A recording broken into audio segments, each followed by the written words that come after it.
নীলা নীলার নাম্বার লিখবি। কোথায় যাচ্ছেন? বাসায় যাচ্ছি। চলো আপনাকে নামাই দিই। আমার গাড়ি আছে, আমার বয়ফ্রেন্ডের গাড়ি। কি ম্যাডাম, আপনাকে না বয়ফ্রেন্ড দিয়েছে? ও একটু দেশের বাইরে গিয়েছে। আপনি এখানে কি করেন? আপনি নীলার নাম্বার আমাকে দিবে বলেছিলেন না?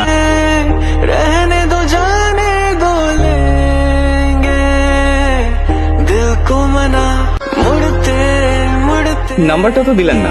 আপনি সবসময় নাম্বার করেন কেন? কি করবেন আপনি? নাকি যে আপনাকে ছেড়ে চলে গেছে তার পিছনে সারা জীবন ঘুরবেন? করলে আমি করবো, আপনার কি? আপনি আমাকে মিথ্যা আশ্বাস দিয়ে শুধু শুধু ঘোরাচ্ছেন। এইটা জানেন যে আপনার মাথায় সমস্যা আছে? আপনি তো মেন্টাল। আপনি জানেন যে আপনার সাথে ব্রেকআপের পর নীলা বিয়ে করে অনেক সুখে শান্তিতে আছে? रहेंगे यहाँ जी रहे हैं सपनों में हकीकतों को। Okay, I'm sorry.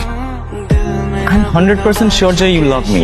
এত কিছু বোঝো, বাকিটা বুঝো না। And I love you too. है अब न तुमसे कह सकेंगे हम, सच है ये